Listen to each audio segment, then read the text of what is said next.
नमस्कार दोस्तों, मैं राहुल मिश्रा और मैं आप सभी का एक बार फिर से स्वागत करता हूं आपके अपने चैनल माई पाठशाला में और पाठशाला रेलवे एग्जाम में। उम्मीद करता हूं कि आप सभी स्वस्थ होंगे और सुबह जग गए होंगे।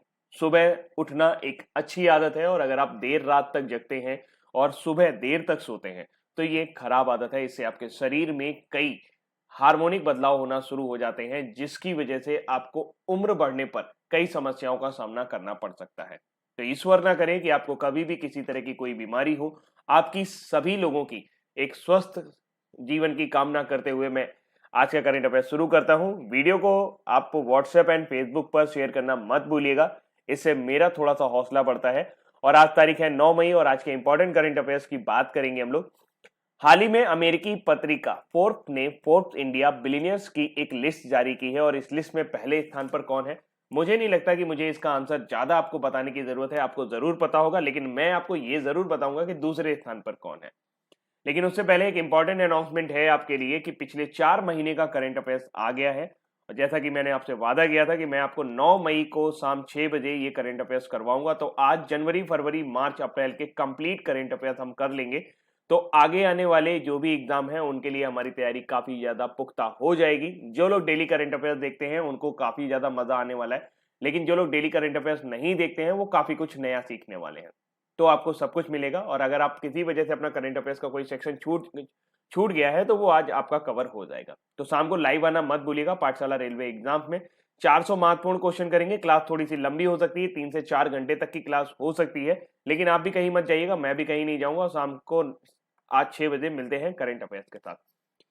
तो फोर्ब्स इंडिया ने बिलियनियर्स की लिस्ट जारी की है और इन बिलियनियर्स में आपके यानी अरबपतियों की सूची में मुकेश अंबानी हमेशा की तरीके रिलायंस इंडिया के चेयरमैन 36.8 बिलियन डॉलर की संपत्ति के साथ अपने पहले स्थान पर बरकरार है। वे मौजूदा समय में भारत के सर्वाधिक अमीर व्यक्ति हैं। हालांकि मुकेश अंबानी की कुल संपत्ति में बीते वर्ष के मुकाबले 13.2 बिलियन डॉलर की कमी आई है, लेकिन इसके बावजूद भी वो पहले स्थान पर मौजूद हैं। वहीं स्टॉक मार्केट में गिरावट के बावजूद भारतीय व्यवसायी राधा किशन दमानी जो डी मार्ट चलाते हैं, 13.8 बिलियन डॉलर की संपत्ति के साथ भारत के दूसरे सबसे अमीर व्यक्ति बन गए हैं। मतलब इनकी कुल संपत्ति 13.8 बिलियन डॉलर है और इनकी इतने में इतनी कम हो गई है।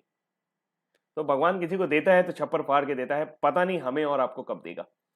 तो ध्यान देने योग्य बात यह है कि पहली बार ऐसा हुआ है कि राधा कृष्ण दमानी जो है वो इस सूची में इनको दूसरा स्थान प्राप्त हुआ है। इसके बाद फोर्ब्स इंडिया बिलियनर लिस्ट 2020 के अनुसार भारत में बिलियनर्स की कुल संख्या 102 हो गई है, जो बीते वर्ष 106 थी, यानी कि 4 ऐसे हैं जो अरबपति की सूची से बाहर हो गए हैं। उल्लेखनीय है कि educational society technology company Byju's के संस्थापक बायजू रविंद्रन भी इस सूची में पहली बार स्थान मिला है और इसी के साथ वे इस प्रतिष्ठित सूची में शामिल होने वाले भारत के सबसे युवा अरबपति बन गए हैं। बायजू रविंद्रन की कुल अनुमानित संपत्ति तकरीबन 1.8 बिलियन है। आप यहां पर देख सकते हैं कि मुकेश अंबानी पहले स्थान पर है, राधा कृष्ण दमानी दूसरे स्थान पर है, शिव नादर तीसरे स्थान पर है, उदय कोटक चौथे स्थान पर, गौतम अडानी 5वें नंबर पर चल रहे हैं, सुनील मित्तल 6ठे नंबर पर चल रहे हैं, साइरस पूनावाला 7वें नंबर पर, कुमार बिरला 8वें नंबर पर, लक्ष्मी मित्तल 9वें नंबर पर, अजीत प्रेमजी एंड दिलीप सिंह भी आपके 10वें नंबर पर। तो ये 10 लोगों की लिस्ट है और इस तरीके से मुकेश अंबानी लगातार पहले स्थान पर बरकरार है। ये जो तस्वीर आप देख पा रहे होंगे ये है दिया मिर्जा, अभिनेत्री दिया मिर्जा। ये यूएनईपी की ब्रांड एम्बेसडर थी, गुडविल एम्बेसडर थी, सॉरी। यूएनईपी यानी कि संयुक्त राष्ट्र पर्यावरण कार्यक्रम यानी कि यूनाइटेड नेशनल इन्वायरमेंट प्रोग्राम द्वारा बॉलीवुड अभिनेत्री और पर्यावरणविद दिया मिर्जा के को भारत के गुडविल एम्बेसडर के रूप में जो उनका कार्यकाल है वो 2022 तक यानी कि 2 साल के लिए और बढ़ा दिया गया है। इसके अलावा लोकप्रिय अभिनेत्री संयुक्त राष्ट्र के सतत विकास लक्ष्य की समर्थक भी हैं। दिया मिर्जा गुडविल एम्बेसडर के रूप में कार्यकाल बढ़ने के बाद अब संयुक्त राष्ट्र में स्वच्छ वायु, स्वच्छ समुद्र, वन्य जीव संरक्षण और जलवायु परिवर्तन सहित प्रमुख क्षेत्रों पर संदेश फैलाने के लिए काम करना जारी रखेंगी। गुडविल एम्बेसडर का जो कार्य होता है वो क्या होता है कि संयुक्त राष्ट्र के अनुरोध पर वो फंडिंग जुटाते हैं, लोगों को साथ लाते हैं, जैसे कि जागरूकता पैदा करते हैं, आदि कार्य करते हैं, और उनकी सेवा अवधि केवल 2 साल की होती है, लेकिन दिया मिर्जा जी की ये 2 साल और बढ़ गई है। यूएनईपी के तहत गुडविल एम्बेसडर का भुगतान नहीं किया जाता है, हालांकि उन्हें प्रति वर्ष 1 USD का प्रतीकात्मक भुगतान प्रदान किया जाएगा, यानी कि उन्हें सिर्फ $1 दिया जाएगा, लेकिन ये एक पर्यावरण के प्रति करने वाला काम है, तो ये एक अच्छा काम है। और इसके अलावा वो कहीं भी जाना चाहेंगे तो उनके लिए उन्हें सभी यात्रा भत्ते भी प्रदान किए जाते हैं। तो यूएनईपी की बात करें तो संयुक्त राष्ट्र पर्यावरण कार्यक्रम जो है, ये आपका इसका मुख्यालय है वो नैरोबी केनिया में है। वर्तमान समय में इसके जो हेड हैं वो है इंगर एंडरसन, और अगर हम बात करें तो डायरेक्टर भी वही है, इंगर एंडरसन। और ये यूनाइटेड नेशन एनवायरनमेंट प्रोग्राम है, ये रिस्पॉन्सिबल रहता है कि जो भी पर्यावरण से जुड़ी हुई एक्टिविटी है यूएन की यानी संयुक्त राष्ट्र की, और उनको डेवलप करना और उनको आगे लेके आना, जो भी विकासशील देशों में चल रहा है किसी तरीके से उनको पर्यावरण की समझ उपलब्ध कराना है। तो हेडक्वार्टर नैरोबी केनिया, हेड है इंगर एंडरसन। अगली जानकारी है सीमा सड़क संगठन। बॉर्डर रोड ऑर्गेनाइजेशन ने अपना बर्थडे मनाया है, यानी कि 7 मई 2020 को सीमा सड़क संगठन ने अपना 60वां स्थापना दिवस मनाया है। सीमा सड़क संगठन की स्थापना 7 मई 1960 को हुई थी और यह रक्षा मंत्रालय के तहत एक प्रमुख सड़क निर्माण संस्था के रूप में कार्य करता है। और इसके काम अभी हमने काफी ज्यादा चर्चा में सुने थे, मैं उनके बारे में डिस्कशन जरूर करूंगा। यह संगठन सीमावर्ती क्षेत्रों में यानी कि जो बॉर्डर एरिया है वहां पर रोड कनेक्टिविटी प्रदान करने में अग्रणी भूमिका निभाता है। बाकी जगह आपके एनएचएआई होता है यानी कि national highway authority of India होता है, लेकिन जो आपके सीमावर्ती इलाके हैं, जो बॉर्डर एरिया है, वहां पर जो रोड डेवलपमेंट का काम होता है वो बीआरओ करता है। यह पूर्वी और पश्चिमी क्षेत्रों में सड़क निर्माण और उसके रख रखाव का कार्य करता है ताकि सेना की जो भी रणनीतिक आवश्यकताएं हैं उनको पूरा किया जा सके। उल्लेखनीय है कि आजादी के बाद शुरुआती वर्षों में भारत के सामने लगभग 15,000 किलोमीटर लंबी सीमा रेखा की सुरक्षा तथा अपर्याप्त सड़क साधन वाले उत्तर व उत्तर पूर्व आर्थिक रूप से पिछड़े सुदूरवर्ती इलाके को भविष्य में उन्नत और विकसित करने का दायित्व था। और बीआरओ इस दायित्व को पूरा करने के लिए काफी तेजी से कार्य कर रहा है, ताकि हमें पता है कि अगर हमारे पास अच्छी रोड नहीं होगी तो सेना उस जगह तक नहीं पहुंच पाएगी, सेना को वहां तक पहुंचने में काफी दिक्कतें आएंगी। ऐसे में कुछ न्यूज आपके सामने है। पहली बात तो बॉर्डर रोड ऑर्गेनाइजेशन, जैसे अभी बताया कि इसका डेवलपमेंट 7 मई 1960 को हुआ था, जवाहरलाल नेहरू द्वारा इसको फाउंड किया गया था। न्यू दिल्ली में इसका हेडक्वार्टर है। वर्तमान समय में इसके डायरेक्टर जनरल हैं lieutenant general Harpal Singh. BRO के डायरेक्टर जनरल यानी डीजी कौन है? Lieutenant general Harpal Singh. Border road organisation जो है इसने अभी हाल ही में एक स्ट्रेटेजिक ब्रिज बनाया है अरुणाचल प्रदेश में। ये ब्रिज आपका दापोर जियो में बना है और ये सुबनसिरी नदी के ऊपर बनाया गया है। 430 फीट लंबा ये ब्रिज है। ये लॉकडाउन के दौरान 20 अप्रैल को बनाया गया था और इससे क्या होगा, इससे अरुणाचल प्रदेश जो है उसमें एडिक्वेट मूवमेंट हो पाएगा, पर्याप्त मूवमेंट की जगह मिल पाएगी, जिसकी वजह से 3,000 सैनिकों का दल है वो लाइन ऑफ एक्चुअल कंट्रोल के आसपास बनाया जा पाएगा। इसके अलावा एक और बिल्ड इन्होंने डेवलप किया था और वो उन्होंने डेवलप किया था रावी नदी पर। एक ब्रिज जो है इन्होंने रावी नदी पर बनाया है और ये बहुत जल्दी बना लिया है। हर साल रावी नदी का ये पुल बह जाता था, तो इस बार इन्होंने इसको फिक्स ब्रिज बना दिया है और ये क्या करेगा, पंजाब से और बाकी के पंजाब इनक्लेव यानी कि जो आपकी पंजाब कैंटोनमेंट एरिया है वहां का, उससे आपको कंट्री के साथ कनेक्ट रखेगा, क्योंकि वो रावी नदी के एक जो आपका कंट्री है यानी देश जो है वो रावी नदी के एक तरफ पड़ता है और पंजाब का ये जो इनक्लेव पड़ता है वो आपके रावी नदी के दूसरी तरफ पड़ता है। रावी नदी में अक्सर जब बारिश के मौसम में काफी ज्यादा बाढ़ आ जाती है, तो ऐसी स्थिति में ये पुल बह जाता था, लेकिन अब ये स्थायी बन जाएगा, जिससे बारिश में भी वहां पर खेती वगैरह का काम किया जा सकेगा। अगली जानकारी है, यूपी सरकार ने एक बड़ी राहत दी है। श्रम कानूनों से छूट वाले अध्यादेश को दी मंजूरी। श्रम कानूनों से छूट वाले एक अध्यादेश को मंजूरी इसलिए दी है क्योंकि उत्तर प्रदेश सरकार ने कोरोना वायरस के संकट में चलते उद्योगों के आगे आई समस्या के कारण श्रम अधिनियम में 3 साल तक की छूट प्रदान कर दी है। यानी कि अब जो लेबर एक्ट है उसमें थोड़ी सी आसानी होगी, लेकिन ये छूट अस्थायी होगी। जैसे ही लगेगा कि हमारी स्थिति सही हो गई है तो 3 साल से पहले भी इसे इन्वोक किया जा सकेगा। यूपी श्रम मंत्री स्वामी प्रसाद मौर्य ने प्रेस कॉन्फ्रेंस में बताया कि श्रमिकों की समस्या के लिए जिन इकाइयों के कार्यालय बंद पड़े हैं उन्हें खोलने हेतु यह छूट दी गई है, ताकि बाहर से जो प्रवासी श्रमिक प्रदेश में लाए गए हैं उन्हें बड़े पैमाने पर काम मिल सके। तो एक तरह से ये एक ऐसी योजना है जिसमें जो भी श्रमिक बाहर से आए हैं, बाहर राज्यों से आए हैं, वो यूपी में ही उनको काम मिल सके, इसके लिए जो भी कारखाने या जो भी आपकी इकाइयां हैं बंद पड़ी थी उनको खोलने के लिए छूट दे दी गई है। किसी भी उद्योग के खिलाफ लेबर डिपार्टमेंट एनफोर्समेंट नियम के तहत अंतर्गत कार्रवाई नहीं की जाएगी। इस दौरान श्रम विभाग का प्रवर्तन दल श्रम कानून के अनुपालन के लिए उनके यहां नहीं जाएगा। उन्होंने ये भी कहा कि जो उद्योग कोरोना महासंकट के चलते बंद हैं या कमजोर हैं, उन्हें श्रम कानून के नरमी से चलते फिर से चालू किया जा सकेगा। तो श्रम कानून में किसने ढील दे दी है, तो वो है यूपी सरकार। मुख्यमंत्री योगी आदित्यनाथ हैं और आपके जो गवर्नर हैं वर्तमान समय में आपकी आनंदीबेन पटेल हैं। अगली जानकारी है वंदे भारत मिशन। भारत सरकार जो है ये थोड़ा सा सिंसियर हो रही है ताकि जो विदेश में आपके भारतीय फंसे हुए हैं, विदेश में हमारे जो भारतीय नागरिक फंसे हुए हैं, उनको यहां पर लाया जा सके। और ऐसे में अभी कुछ दिन पहले ही आपके जो नौसेना है उसने समुद्र सेतु नाम का एक अभियान चलाया था और अब यहां पर वंदे भारत मिशन नाम का एक बड़ा निकासी अभियान आरंभ किया गया है। इस अभियान के अंतर्गत सरकार कोरोना वायरस लॉकडाउन के कारण विदेशों में फंसे लगभग 15,000 भारतीय नागरिकों को वापस लाने वाली है। इस मिशन के तहत सरकार द्वारा चरणबद्ध तरीके से 7 मई से लेकर 13 मई 2020 तक 12 देशों के अपने नागरिकों को वापस लाने के लिए 64 उड़ानों का संचालन करेगी। 64 उड़ानों में संयुक्त अरब अमीरात से 10, कतर से 2, सऊदी अरब से 5, यूके से 7, सिंगापुर से 5, अमेरिका से 7, फिलीपींस से 5, बांग्लादेश से 7, बहरीन से 2, मलेशिया से 7, कुवैत से 5 और ओमान से 2 उड़ानें शामिल की गई हैं। तो वंदे भारत मिशन लाएगा हमारे भारतीयों को वापस। अगली जानकारी है मध्य प्रदेश जो है ये पहला राज्य बन गया है जिसने छात्रों को मिड डे मील राशन उपलब्ध कराया है।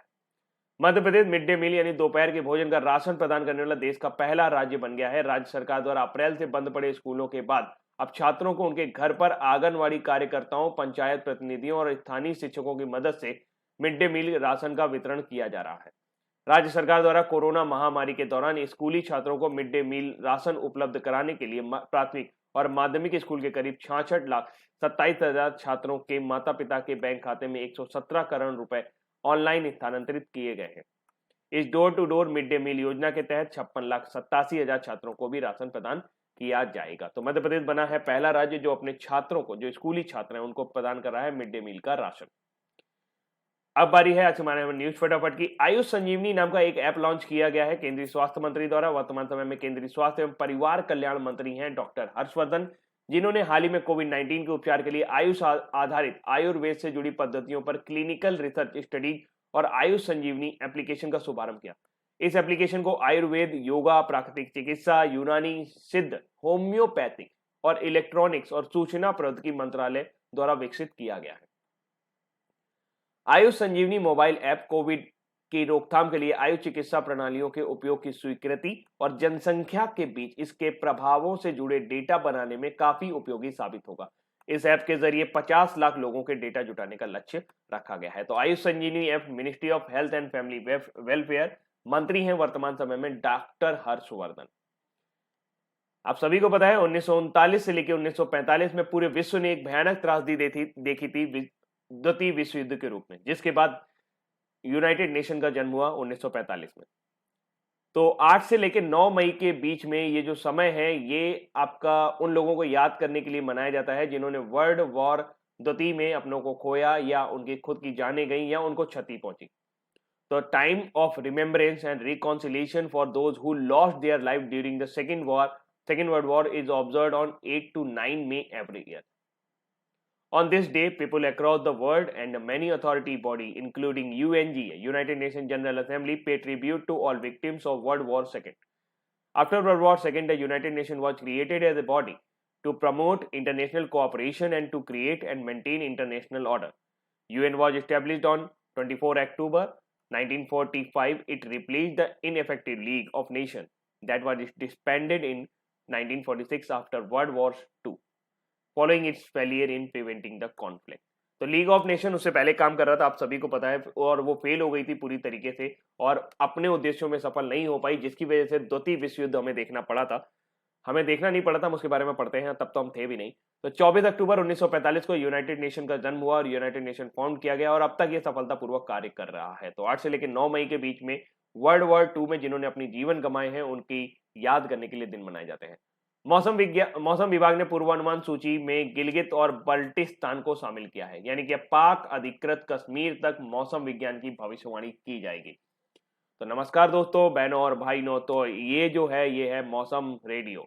तो भारतीय मौसम विभाग के प्रादेशिक मौसम विज्ञान केंद्र ने हाल ही में पाकिस्तान के कब्जे वाले कश्मीर के क्षेत्रों को भी अब अपने मौसम पूर्वानुमान में शामिल कर लिया है। धीरे धीरे हम पाक अधिकृत कश्मीर तक जा रहे हैं। भारत के मौसम विभाग ने गिलगित, बाल्टिस्तान और मुजफ्फराबाद के मौसम पूर्वानुमान जारी करना शुरू कर दिए हैं। आईएमडी ने अपने जम्मू और कश्मीर मौसम संबंधी उप प्रभाग के हिस्से के रूप में क्षेत्रों को शामिल किया है। गिलगित बाल्टिस्तान पाकिस्तान अधिकृत कश्मीर के उत्तर पश्चिमी उपखंड में रहा है, जबकि भारत ने हमेशा पूरे जम्मू और कश्मीर को भारत के हिस्से के रूप में दावा किया है। आईएमडी के डायरेक्टर जनरल मृत्युंजय मोहापात्रा, इनका अपॉइंटमेंट अभी हुआ है, इनको जरूर याद रखिएगा, ने कहा कि आईएमडी पूरे जम्मू कश्मीर और लद्दाख के लिए बुलेटिन जारी करता है और हम अब गिलगित बाल्टिस्तान और मुजफ्फराबाद के लिए भी बुलेटिन जारी कर रहे हैं क्योंकि ये भारत का हिस्सा है। आईएमडी की बात करें तो 1875 में इसकी स्थापना की गई थी। ये इंडियन मेट्रोलॉजिकल डिपार्टमेंट है और वर्तमान समय में इसके डायरेक्टर जनरल है मृत्युंजय मोहापात्रा। अगली जानकारी है वर्ल्ड थैलेसीमिया डे, आपका 8 मई को मनाया गया। थैलेसीमिया एक ऐसी बीमारी होती है जो जेनेटिक बीमारी होती है, यानी आनुवांशिक बीमारी होती है। ये माता पिता से बच्चों में आती है और इसमें जो रोगी होता है या जो इससे ग्रसित व्यक्ति होता है उसके शरीर में खून की कमी होना शुरू हो जाती है और उन्हें हर कुछ दिन के अंतराल पे खून चढ़ाना पड़ता है। ऐसा इसलिए होता है क्योंकि रेड ब्लड सेल्स यानी कि लाल रक्त कोशिकाओं की जो संख्या होती है, कणिकाओं की जो जीवन काल होता है वो 120 दिन का होता है, लेकिन कभी कभी ये कमजोरी की वजह से थैलेसीमिया जैसे रोग में ये इनका जीवन काल घटकर 20 दिन रह जाता है और ये तेजी से मरने लगते हैं। और ऐसी स्थिति में जो रोगी होता है उसके शरीर में खून की कमी हो जाती है और इसके जागरूकता फैलाने के लिए इसीलिए पूरे विश्व में 8 मई को थैलेसीमिया डे मनाया जाता है। इस बार इसकी थीम है the dawning of a new era for thalassaemia. Dawning का मतलब होता है उदय होना, एक नए युग का उदय थैलेसीमिया के लिए। Time for a global effort to make novel therapies accessible and affordable to patient. आप सभी समझ सकते हैं कि किसी व्यक्ति के अंदर अगर खून की कमी हो जाए तो उसे बार बार रक्त चढ़ाने की आवश्यकता होती है। रक्त चढ़ाना अपने आप में एक महंगा प्रोसीजर है और जिन बच्चों में ये बीमारी होती है उन्हें उनका जीवन बचाए रखने के लिए उन्हें पूरे जीवन इस तरह से रक्त चढ़ाना पड़ता है, तो ये काफी ज्यादा परेशानी वाली बात होती है। तो यहाँ पर जो इसकी थीम बनाई गई वो कुछ इस तरीके से बनाई गई कि कुछ ऐसे थेरेपी डेवलप की जाए जिससे ये बीमारी जो है उसको थोड़ा कम किया जा सके। अगली जानकारी है 8 मई को हम एक और दिवस मनाते हैं, वो है वर्ल्ड रेड क्रॉस डे। इस दिन को रेड क्रॉस और international committee of the red cross Henry Dunant की जयंती के रूप में मनाता है। यह दिन उन लोगों को समर्पित है जो भोजन की कमी, विभिन्न प्राकृतिक आपदाओं और युद्ध सहित किसी महामारी से पीड़ित होते हैं। हेनरी डुनेंट का जन्म 8 मई 1828 को हुआ था और वे नोबेल शांति पुरस्कार के विजेता भी थे। इसके अलावा रेड क्रॉस दिवस को विश्व रेड क्रॉस और रेड क्रिसेंट दिवस के रूप में भी मनाया जाता है। हेनरी डुनेंट ने साल 1863 में स्विट्जरलैंड के जिनेवा में रेड क्रॉस कमेटी के इंटरनेशनल की स्थापना की थी। स्विट्जरलैंड की, यानी अगर आपसे पूछा जाए कि रेड क्रॉस सोसाइटी का जो मुख्यालय है वो कहाँ है, वो है स्विट्जरलैंड के जिनेवा में। इसकी स्थापना कब की गई थी? 1863 में। किन्होंने की थी? हेनरी डुनेंट में, जिनके जन्मदिन का हम मनाते हैं रेड क्रॉस डे। तो दोस्तों ये थे आज के हमारे डिटेल करंट अफेयर्स। अब बारी है वन लाइनर की। हाल ही में अमेरिकी पत्रिका फोर्ब्स ने फोर्ब्स इंडिया बिलियनियर्स लिस्ट 2020 जारी की है। इस लिस्ट में पहले स्थान पर कौन आए हैं? मुकेश अंबानी। संयुक्त राष्ट्र पर्यावरण कार्यक्रम ने राष्ट्रीय सद्भावना दूत के रूप में किस अभिनेत्री का कार्यकाल 2 साल और बढ़ा दिया है? वो है दिया मिर्जा। केंद्र सरकार के अनुसार विदेश में फंसे भारतीयों को वापस लाने के लिए किस मिशन के तहत 7 से 13 मई के दौरान लगभग 64 उड़ानें संचालित की जाएंगी? वो होगा वंदे भारत मिशन। कौन सा राज्य मिड डे मील का राशन प्रदान करने वाला देश का पहला राज्य बन गया है? वो है मध्य प्रदेश। भारत के मौसम विभाग ने जम्मू और कश्मीर के मौसम विभाग में को शामिल करना शुरू कर दिया है। तो किनको किनको शामिल करना शुरू कर दिया है? जम्मू और कश्मीर, लद्दाख, गिलगित बाल्टिस्तान और मुजफ्फराबाद को। विश्व थैलेसीमिया दिवस कब मनाया जाता है? 8 मई को। भारतीय मौसम विभाग के हेड कौन है? आपको ये लिखकर बताना है। चलो मैंने तो ये बता दिया मृत्युंजय महापात्रा। मैं कुछ और पूछ लेता हूं। आज का हमारा क्वेश्चन ऑफ द डे अभी इसके बाद पूछता हूं। द्वितीय विश्व युद्ध के दौरान अपनी जान गंवाने वाले लोगों के लिए स्मरण और सामंजस्य का जो दिन है वो कब मनाया जाता है? 8 से 9 मई को। विश्व रेड क्रॉस दिवस कब मनाया जाता है? 8 मई को। किस राज्य ने 3 साल के श्रमिक अधिनियम को छूट प्रदान करने के लिए अध्यादेश पारित किया है? तो वो है यूपी। आयुष संजीवनी ऐप किसने लॉन्च किया है? डॉक्टर हर्षवर्धन ने। 7 मई 2020 को सीमा सड़क संगठन ने अपना कौन सा स्थापना दिवस मनाया? 60वां स्थापना दिवस मनाया। इसके हेड कौन है बीआरओ के? जी हाँ, लेफ्टिनेंट जनरल हरपाल सिंह। कौन सा राज्य मिड डे मील का राशन प्रदान करने वाला देश का पहला राज्य बन गया है? तो वो है मध्य प्रदेश। भारत के मौसम विभाग ने जम्मू कश्मीर के मौसम विभाग में किसको शामिल किया है? तो जम्मू कश्मीर, लद्दाख, गिलगिट बाल्टिस्तान और मुजफ्फराबाद। विश्व थैलेसीमिया दिवस कब मनाया जाता है? ये हर साल 8 मई को मनाया जाता है। तो अब आगे जाने से पहले दोस्तों आज का हमारा क्वेश्चन ऑफ द डे ये है कि आप सभी को पता है कि जो वर्ल्ड वॉर सेकेंड शुरू हुआ था वो 1939 को शुरू हुआ था, सितंबर 1939 को। मुझे बता सकते हैं कि वर्ल्ड वॉर शुरू होने के कारण क्या थे? जी हाँ, द्वितीय विश्व युद्ध क्यों शुरू हुआ था, इसका कारण क्या था? कई सारे कारण थे, लेकिन उन सभी कारणों में से एक मेन कारण था जिसकी वजह से ये एकदम से फूट पड़ा था। आपको वो कारण आपके आज के कमेंट सेक्शन पर लिखकर बताना है। कमेंट किया करिए, कमेंट्स के जरिए, और लाइक किया करिए वीडियो को, कुछ भी किया करिए। उससे मुझे पता चलता है कि आप मुझे कितना सपोर्ट करते हैं और कितना प्यार करते हैं अपने इस करंट अफेयर्स को। चले आगे चलते हैं। अब है हमारा आज का क्विज। हाल ही में अमेरिकी पत्रिका फोर्ब्स ने फोर्ब्स इंडिया बिलियनियर्स लिस्ट 2020 जारी की है। इस लिस्ट में पहले स्थान पर कौन आए हैं? वो आए हैं हमारे मुकेश अंबानी जी। संयुक्त राष्ट्र पर्यावरण कार्यक्रम ने राष्ट्रीय सद्भावना दूत के रूप में किस अभिनेत्री का कार्यकाल 2 साल और बढ़ा दिया है? वो है दिया मिर्जा। केंद्र सरकार के अनुसार विदेश में फंसे भारतीयों को वापस लाने के लिए किस मिशन के तहत 7 से 13 मई के दौरान 64 उड़ानें संचालित की जाएंगी? तो वो होगा वंदे भारत मिशन। द्वितीय विश्व युद्ध के दौरान अपनी जान गंवाने वालों के लिए स्मरण और सामंजस्य का जो दिन मनाया जाता है वो कब मनाया जाता है? 8 से लेकर 9 मई। विश्व रेड क्रॉस दिवस कब मनाते हैं? 8 मई को। इसकी स्थापना कब हुई थी रेड क्रॉस सोसाइटी की? 1863 में। मुख्यालय कहाँ है? स्विट्जरलैंड के जिनेवा में। हेनरी डुनेंट ने इसको स्थापित किया था। किस राज्य ने 3 साल के लिए श्रम अधिनियम को छूट प्रदान करने के लिए अध्यादेश जारी किया है? तो वो है उत्तर प्रदेश।